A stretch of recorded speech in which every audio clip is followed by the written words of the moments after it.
أعوذ بالله من الشيطان الرجيم. بسم الله الرحمن الرحيم.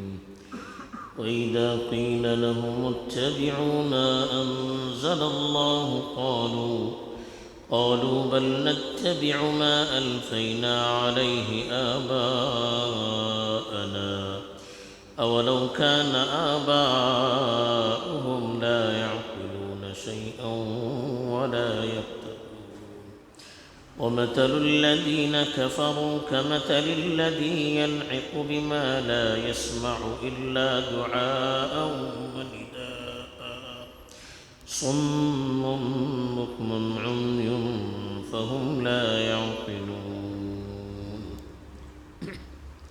الحمد لله رب العالمين والعاقبة للمتقين، الصلاة والسلام على سيد الأنبياء والمرسلين خاتم النبيين محمد وعلى آله وصحبه أجمعين، أما بعد.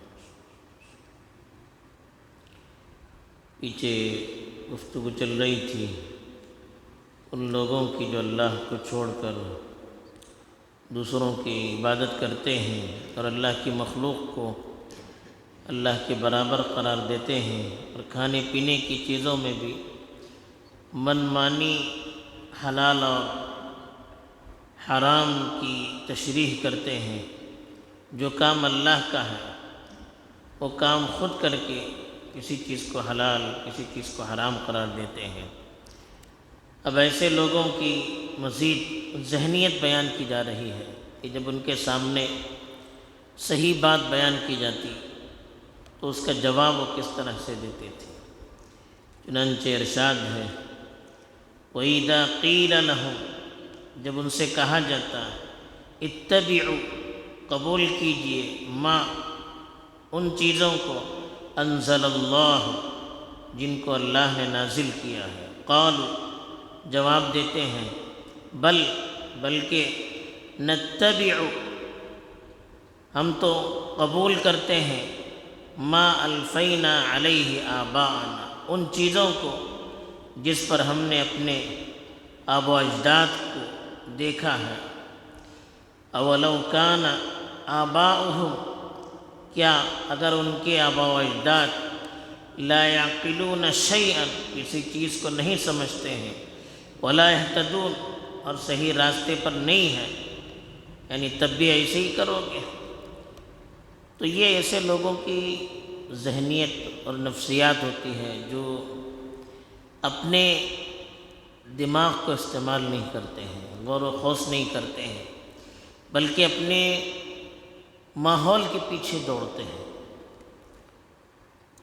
تو یہ جو مشرک تھے ان سے جب کہا جاتا کہ آپ نے جو اپنی منمانی کچھ چیزوں کو حلال کہا، کچھ چیزوں کو حرام کہا، کھانے میں کون سی چیز جائز ہے کون سی چیز ناجائز ہے، آپ اپنی طرف سے اس کو طے کر رہے ہو، حالانکہ کون سی چیز حلال کون سی چیز حرام ہے یہ طے کرنا اللہ کا کام ہے.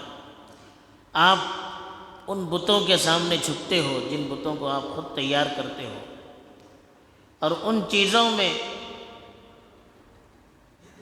نفع اور نقصان کا عقیدہ رکھتے ہو، جو چیزیں خود اپنے آپ کو نفع اور نقصان نہیں دے سکتی. تو جواب میں وہ کہتے ہیں کہ نہیں، ہم نے تو اپنے آبا و اجداد کو اوپر سے یہی دیکھا، ہم نے دیکھا کہ ہمارے آبا و اجداد یہی کرتے ہیں تو ہم بھی ایسے ہی کرتے آتے ہیں. اپنے دماغ کو استعمال نہیں کرتے ہیں کہ واقعی جو ہمیں بات کہی جا رہی ہے وہ بات صحیح ہے یا غلط ہے، اس پر وہ غور نہیں کرتے. وہ کہتے ہیں کہ نہیں، ہماری پرمپرا ہی چلی آ رہی ہے، ہمارے اوپر سے لوگ یہی کرتے آ رہے ہیں، ہم بھی یہی کریں گے. تو یہ ذہنیت ہوتی ہے عام طور پر ان لوگوں کی جو اپنی عقل کو استعمال نہیں کرتے ہیں. تو اسی لیے جب ان لوگوں نے جواب دیا کہ نتبع ما الفینا علیہ آباءنا، اپنے آبا و اجداد کو جو کرتے ہوئے ہم نے پایا ہے ہم بھی وہی کرتے ہیں، تو اللہ نے ان کو جواب دیتے ہوئے کہا اولو کان آباؤہم لا یعقلون شیئا ولا یہتدون، کیا ان کے آبا و اجداد اگر کچھ سمجھتے نہیں ہیں اور صحیح راہ پر نہیں ہے تب بھی وہ ان کے پیچھے چلیں گے؟ یعنی اللہ تعالیٰ یہ بتلانا چاہتے ہیں اگر ان کے آباء و اجداد صحیح راہ پر ہوتے تو ان کے پیچھے چلنے میں کوئی حرج نہیں تھا. ان کے آباء و اجداد سوچ سمجھ کر کوئی کام کرتے تو ان کی بات کے قبول کرنے میں کوئی اعتراض نہیں تھا. یا مسئلہ یہ کہ ان کے آباء و اجداد خود غلط ہیں، وہ خود صحیح راستے پر نہیں ہیں، وہ خود اپنی سمجھ بوجھ کے مطابق چل نہیں رہے ہیں، اس لیے ان کے پیچھے چلنا یہ صحیح نہیں ہے. اس کے یہ مطلب نہیں کہ اگر کسی آدمی کی صحیح چیز کو ہم لیتے ہیں، اس کے طور طریقے کو اختیار کرتے ہیں تو یہ کوئی گناہ نہیں ہے. تو اسی لیے اللہ نے کہا کہ ان کے آباء و اجداد کو اگر عقل نہیں ہے، وہ صحیح راستے پر نہیں ہے، پھر بھی یہی کام کریں گے. مطلب یہ ہے کہ اگر ان کے آباء و اجداد سوچ سمجھ کر کوئی کام کرتے اور صحیح راستے پر ہوتے تو ان کو فالو کرنے میں، ان کے پیچھے چلنے میں کوئی حرج نہیں ہے. پھر اللہ تعالیٰ نے مثال دے کر سمجھایا.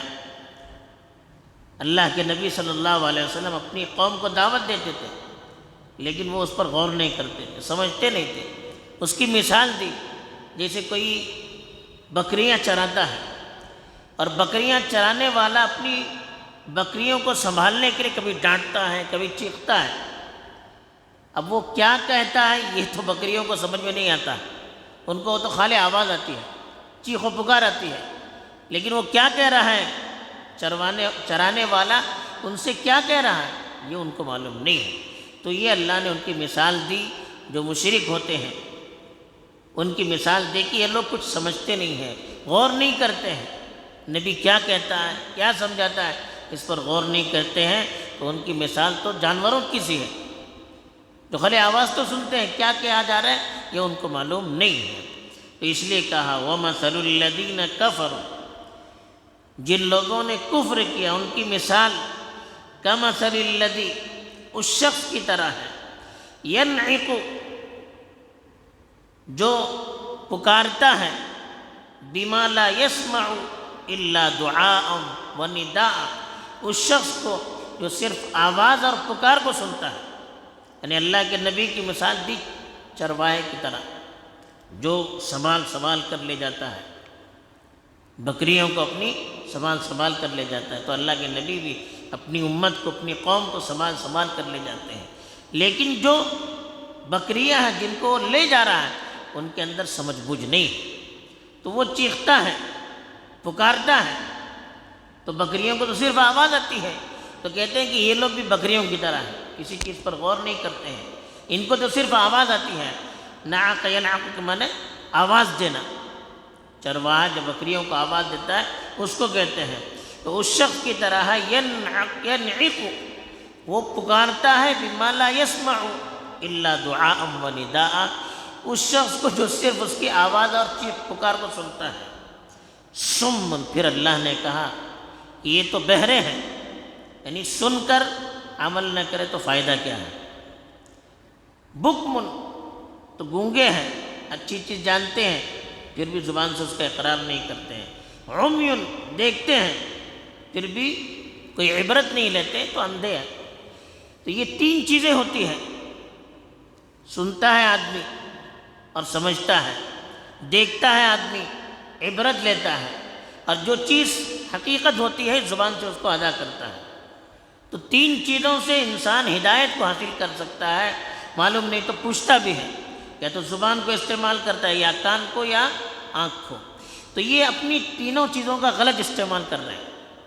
تو غلط استعمال اگر چیزوں کا کرتے ہیں تو ہونا نہ ہونا دونوں برابر ہیں. جب ہم کسی کو پکارتے ہیں بار بار، سنتا نہیں، پوچھتے کہ پکا بہرے ہو کیا، آواز نہیں آتی ہے. جب کہیں گاڑی ٹھونس دیتے ہیں، پوچھتے اندھے ہیں کیا، اندھے تو گاڑی کیسے چلاتے ہیں، ان کو معلوم ہے آنکھیں، لیکن آنکھوں کا صحیح فائدہ نہیں اٹھا رہے. کچھ سوال پوچھا جا رہا ہے، ہم بولتے نہیں ہیں، پوچھتے گونگے ہو کیا، انہوں کا پوچھتے ہیں. اس لیے کہ زبان دی اللہ نے بولنے کے لیے، نہیں بولیں گے، صحیح استعمال نہیں کریں گے تو ہونا نہ ہونا دونوں برابر ہیں. اسی لیے کہا کہ یہ تو بہرے ہیں، یہ تو گونگے ہیں، یہ تو اندھے ہیں. فہم لا یعقلون، اس لیے وہ سمجھتے نہیں ہیں. اگر واقعی میں ان کی آنکھیں صحیح ہوتی، ان کے کان صحیح ہوتے تو وہ سنی ہوئی چیز کو سمجھنے کی کوشش کرتے. دیکھی ہوئی چیز سے عبرت حاصل کرتے اور اللہ نے جو زبان دی ہے اس کو صحیح کام کے لیے استعمال کرتے. نہیں کر رہے ہیں تو گویا کہ یہ چیزیں ان کے پاس آئی ہی نہیں. بہرحال ان آیات میں ایک تو بتا دیا کہ آدمی کو اپنی عقل اور سوچ سمجھ کو بھی استعمال کرنا چاہیے. جو اوپر سے آ رہا ہے ہر چیز کے پیچھے چلنا نہیں ہے. دوسری چیز، ہاں اوپر سے چیز جو آ رہی ہے وہ صحیح ہے، اس کو اختیار کرنے میں کوئی حرج نہیں ہے. تیسری چیز بتایا کہ جو لوگ ہدایت کو دیکھ کر بھی قبول نہیں کرتے ہیں وہ تو جانوروں کی طرح ہے، ان کو سمجھانا نہ سمجھانا دونوں برابر ہے. چوتھی چیز جو اللہ نے بتائی کہ جو اللہ نے ہمیں صلاحیت دی ہے، آنکھیں دی، کان دی، زبان دی، اس کو صحیح کام کے لیے استعمال کرنا ہے. اگر ہم استعمال نہیں کریں گے تو پھر یہ ان کی ناقدری ہوگی اور اللہ کے یہاں اس کا حساب بھی ہوگا. اللہ تعالیٰ صحیح سمجھ عطا فرمائے اور صحیح چیز کو دیکھ کر قبول کرنے کے ہمیں توفیق دے. آمین. وآخر دعوانا